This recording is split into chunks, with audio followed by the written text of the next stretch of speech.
जय मूल निवासी साथियों, आज का भीमा कोरेगांव ऐतिहासिक दिन है। इस दिन के ताल्लुक से कुछ इन्फॉर्मेशन मैं मुसलमान होने के नाते आपके सामने रखना चाहता हूँ। पिछले 3 साल से मैं संगठन में प्रचारक और प्रचारक के साथ साथ कार्यकर्ता भी बोलकर काम कर रहा हूँ। तो मैंने इस्लाम के ऊपर भी रिसर्च की और फुले शाह अम्बेडकर इस मूवमेंट को मैंने बाम से इस संगठन में आकर समझा और इसके माध्यम से मुझको मोहम्मद पैगंबर साहब के 23 साल की जो जिंदगी है उस पर रिसर्च करने का मौका मिला। उस पर मैं साहब के आदेशानुसार किताब भी लिख रहा हूँ उस पर।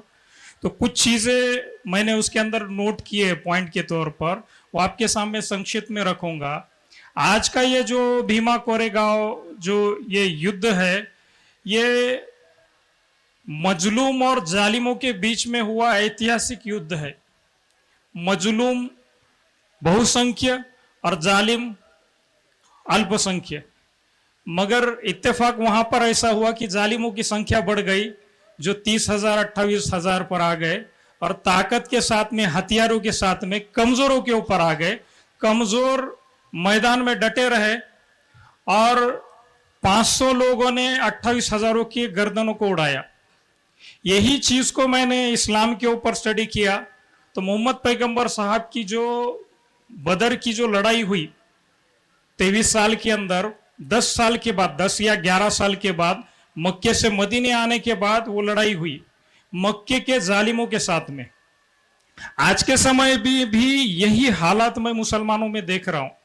जिस प्रकार से जो चढ़ रहा है, साहब का हम पर जो है एहसान है कि उन्होंने हमारे लिए इतना बेहतरीन, पूरे देश भर का इतना बेहतरीन संगठन, मूवमेंट, और हमको समझने के लिए बाम से ये प्लेटफॉर्म, फुले शाह अम्बेडकर इस मूवमेंट को समझने के लिए हमको इतना बड़ा बेहतरीन प्लेटफॉर्म खड़ा किया हमारे लिए।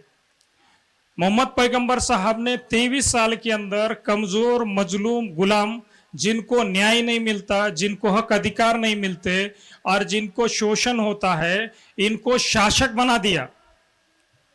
शासक बना दिया तो वो जंगे बदर हुई जिसके अंदर 313 जो थे मजलूम थे, मुसलमान बल्कि नहीं, कमजोर, मजलूम, गुलाम जो लोग हैं, इनकी 1000 जालिम लोगों के साथ में युद्ध हुआ वो। तो इस युद्ध को मैंने जब भीमा कोरेगांव से जोड़कर देखा तब जाके मुझे समझ में आया कि हम जो आज इस मुल्क के अंदर जो मूवमेंट ये चल रहा है, जिस मूवमेंट के माध्यम से हमको रहबरी रास्ता मिल रहा है कि हमारी कौम के अंदर घुसे हुए मुनाफिक, जो हमारे अंदर जो बाहरी लोग, जो डीएनए के लोग हैं, इनके लोग, यहूदी और यूरेशियन लोग हमारे मस्जिद मदरसों के अंदर मौलवी मुल्ला बनकर बैठे हुए हैं। इन्होंने भक्ति का सिलेबस बनाया हुआ है। अब भक्ति का सिलेबस बनाने की इनको ऐसी क्या जरूरत पड़ी? तो मैंने रिसर्च किया, उसमें पता चला कि हमारे भारत के अंदर 6 धर्म ऐसे हैं जो मसावात को मानने वाले हैं, जो भारत के अंदर है। मुस्लिम, Sikh, Jain, Buddhist, Lingayat, Christian. World level पर 3 धर्म है। पहला क्रिश्चियन है, पॉपुलेशन के हिसाब से बड़ा धर्म। दूसरा इस्लाम है, पॉपुलेशन के एतबार पे सबसे बड़ा धर्म। उसके बाद बुद्धिस्ट है। इन 3 धर्मों को भी काउंटर करने के लिए यहूदी और यूरेशियन लोग मिलकर काम कर रहे हैं। भारत के अंदर भी ये काम हो रहा है।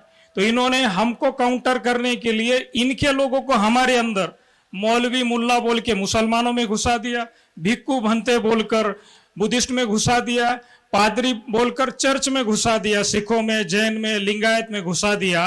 तो मुझे एक रास्ता मिला बामसेफ की इस फुल टाइमर की प्रशिक्षण लेने के वजह से कि फुले शाह अम्बेडकर इस मूवमेंट को समझा। मैं मसावात की, जो हमारे अंदर मुसलमानों के अंदर मसावात को हम लोग मानते हैं, लेकिन हमारे अंदर जाति व्यवस्था एक बहुत कलरफुल तरीके से डिजाइन कर दी गई, जिसको मसलक बोला जाता है। मैं अगर इसमें नहीं आता, इस मूवमेंट में, तो मुझे समझ में नहीं आता। एक जाति व्यवस्था है हमारे अंदर। मसलकी व्यवस्था मीन्स जाति व्यवस्था। अब ये जाति व्यवस्था, मसलकी व्यवस्था हमारे अंदर चलाने के लिए मसावत को मानने वाले इन 6 धर्मों के अंदर भक्ति मूवमेंट चलाया गया। आज भी ये जो पूरा मामला चल रहा है ना, जय भीम बोलो आगे चलो, ये भक्ति मूवमेंट है। भक्ति मूवमेंट में जो रंजे हुए चलने वाले जो लोग हैं, इनको न्याय की जरूरत नहीं होती, शिक्षा की जरूरत नहीं होती, हक अधिकार की जरूरत नहीं होती, आरोग्य सुविधाएं की जरूरत नहीं होती, मान सम्मान स्वाभिमान के लिए इनके पास कोई अहमियत नहीं होती।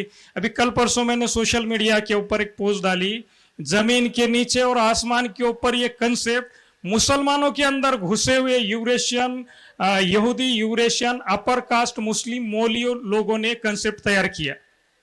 आज मुसलमानों की, मैं मुसलमान होने की वजह से मुझे इस प्लेटफॉर्म पे आने के बाद पता चला कि मुसलमानों की कितनी बड़ी समस्या है इस देश के अंदर। मुसलमानों को 1,10,000 जेलों में पढ़े लिखे हायर क्वालिफाइड लोगों को जेलों में ठूस ठूस के भरा गया झूठे आतंकवाद के मुकदमों की वजह से।